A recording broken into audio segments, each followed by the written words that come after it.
Garter snakes. Garter snakes. What slithering creature is feared by countless humans? This reptile lacks arms and legs, yet it moves quickly and it causes people to run even faster. This creature is the snake. One type of snake is the garter snake. These snakes are from the scientific family Columbridia. They make up the genus Thamnophis, which includes more than 30 different species. These include the Plains garter snake, the Western territorial garter snake, the black-necked garter snake, and the Butler garter snake. There are also long-nosed, short-head, and giant garter snakes.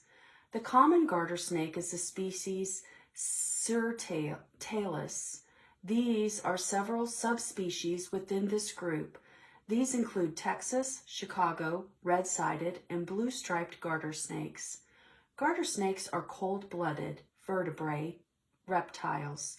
They live in wooded areas, wetlands, gardens, and of course, backyards. Keep reading to learn more about the slithering, widespread garter snake. Where they live. The garter snake is found in much of the Western Hemisphere. These snakes live from coast to coast in the United States. They are found north into Canada. They live as far south as Central America. Within this large geographical area, there are many different types of habitats. Wetlands, marshes, forests, and other damp places are preferred. So garter snakes are often confused with water snakes. City parks, backyards, and gardens also provide good habitats. For this reason, garter snakes are sometimes called garden snakes. Ideal habitats have places for hiding and denning.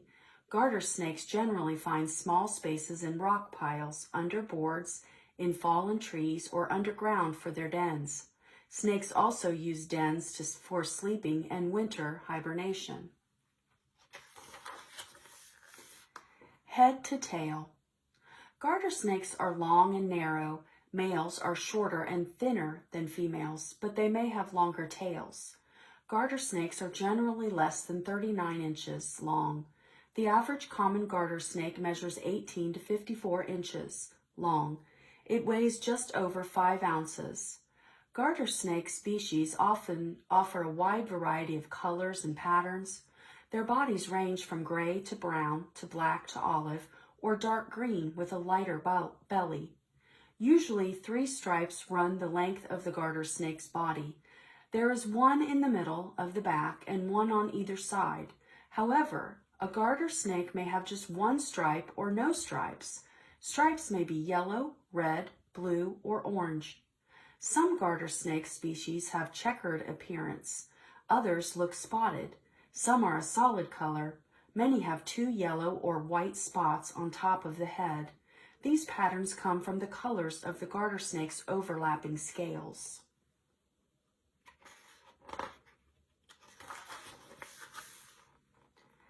The garter snake's body is dense and narrow. This shape affects how the snake's internal organs are arranged. In a person, organs such as kidneys are on one side of the body. In a snake, they are one in front of the other. Some garter snake species have larger heads than others. For example, the common garter snake's head is wider than its neck. The Butler's garter snake head is about the same size as its neck. The garter snake has a forked tongue. The tongue is usually red with 2 black tips. The garter snake's eyes are set on either side of its head. This gives the snake a wide field of view. When the snake is ready to molt, the scales over its eyes get cloudy. Snakes molt and shed as they grow. Young garter snakes molt often because they grow rapidly. Older garter snakes continue shedding at the slower pace. A garter snake grows throughout its entire lifetime.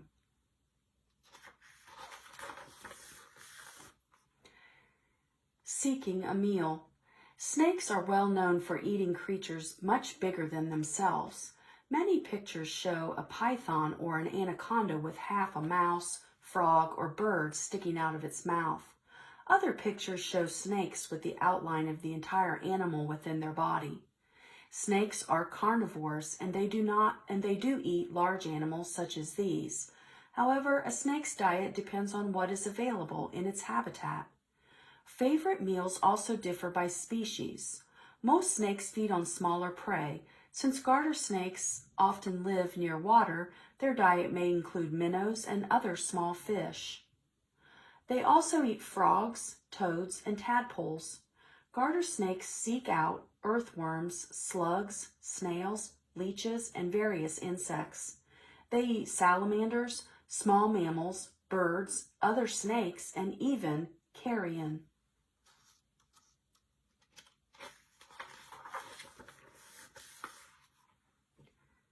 Garter snakes hunt their prey using their keen senses. They have an excellent sense of smell. Sticking their tongues in the air, these snakes detect the scent of other animals. They can also sense vibrations. These reveal a prey animal's movement, size, and location. To catch prey, the garter snake may use methods such as watching, peering, craning, stalking, chasing, or ambushing. Snakes ambush their targets with speed and accuracy. Prey is held in place with the garter snake's teeth.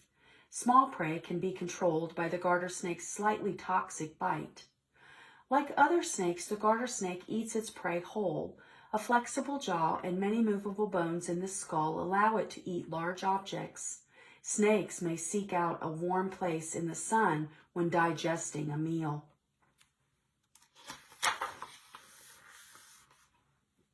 How they act.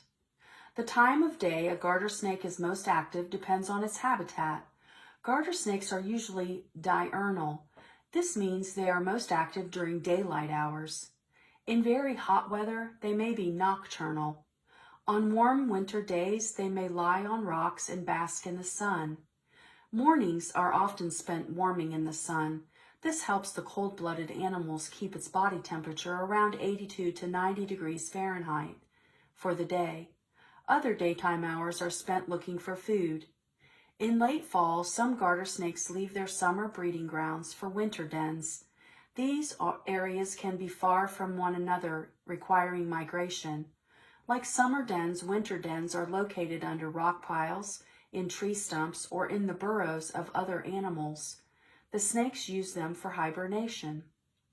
During hibernation, the garter snake's body temperature and heart rate drop. This conserves energy, which allows for long periods of rest.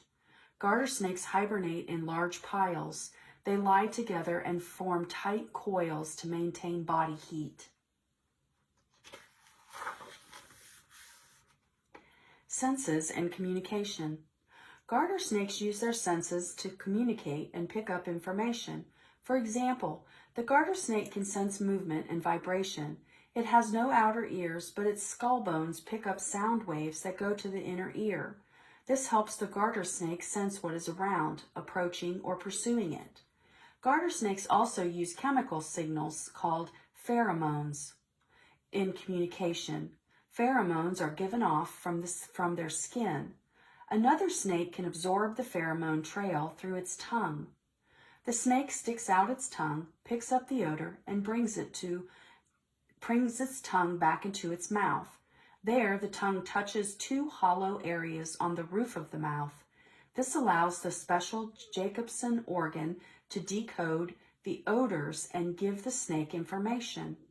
Pheromones carry many messages. For example, they allow baby snakes to find other snakes and food. Also, males and females give off and pick up pheromones that help attract a mate. Baby snakes. Garter snakes usually breed one time per year in the spring. However, species such as the Western Territorial garter snake are known to mate in the fall. In spring, a mating ritual begins immediately after the hibernating snakes come out of their den.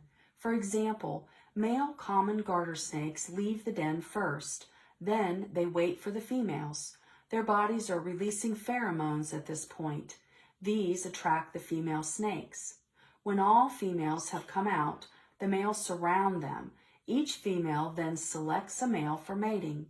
After mating, female common garter snakes move back to their summer homes. Males remain near the den to breed with other females. Female garters are oviviparous. This means they carry and give birth to live snakes. They do not lay eggs. Instead, baby garter snakes grow inside their mother until birth. Female garter snakes are pregnant until summer. They give birth to large litters. Litter size depends on nutrition, where the mother lives, and her size. Some species give birth to up to 80 little snakes. The average is 18 baby snakes. Common garter snakes usually have 10 to 40 babies at once. Baby garter snakes are fully independent at birth. The father is not involved in their birth, and the mother does not care for them or protect them after birth. For these reasons, a lot of baby garter snakes do not survive. Many common garter snakes die within their first year of life. Females living beyond their first year are ready to reproduce when they are 2 years old. Males can reproduce slightly earlier, at a year and a half of age. On average, garter snakes in nature live about 2 years. In captivity, they have lived more than 10 years. Enemies and defenses. Why do wild garter snakes have such short lives? They have a large number of natural predators. Predators differ by region and habitat. For example, garter snakes living in very wet areas such as swamps and marshes have water-loving predators. These include bullfrogs, snapping turtles, and large fish. Other snakes also prey on garter snakes. Coral, milk, and king snakes are a threat. Predators from above include crows, hawks, bald eagles, and great blue herons. On the ground, foxes, squirrels, raccoons, and shrews pursue garter snakes. Coyotes, minks, possums, skunks, weasels, and domestic cats are also a threat. The garter snake's best defense is to remain invisible. The snake's scales act as camouflage. This helps it blend into surroundings and avoid being spotted. The snake's stripes also make it hard for predators to keep it in sight, especially in the grass. When being chased, the garter snake may head for water. This leaves many predators frustrated on land. When escape is not possible, the garter snake will hide its head and shake its tail. Or these small, fearless creatures will coil their bodies for a larger, meaner look. The garter will also flatten its body on the ground. When all else fails, the garter snake will strike out and bite its pursuer. This may startle or scare off the predator. That gives the garter snake another chance to escape. Garter snakes secrete a mild venom. The venom helps them slow down and kill their small prey. It is not usually dangerous to humans unless the person is allergic to it. This venom does not go in with a single bite. Rather, the garter snake gets the venom into its prey or predator by chewing. If a garter snake is seized, it flings its body around in an attempt to escape. No luck? The garter snake also releases a nasty smelling secretion, and it may even pee or poop on its attacker. Snakes at risk. Unfortunately, the garter snake also faces several human-made challenges. Deforestation, construction, and other land clearing are its greatest threats. These activities destroy the snake's habitat. They decrease its food and supply as well. Direct contact with pesticides can be harmful. In addition, pesticides that end up in water can cause problems. Much of the garter snake's diet consists of creatures that may be harmed by these chemicals. Humans also collect wild or captive bred garter snakes to keep as pets. The snakes are killed by people who consider them pests or dangerous. They are at risk from cars too. Despite their challenges, most garter snake species are thriving. The IUCN considers a few species vulnerable or endangered. The giant garter snake is one species at risk. Garter snakes play an important role in nature. They control the population of many insects and other pests. This is a welcome service for gardeners and crop growers. Lastly, the garter snake plays an important role in the food chain. So keep an eye out for these important reptiles in your neighborhood.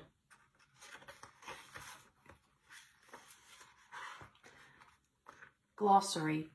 I wanted to look up this word carrion. A carrion is dead, rotting animal flesh. That's something that the snakes eat. Garter snakes.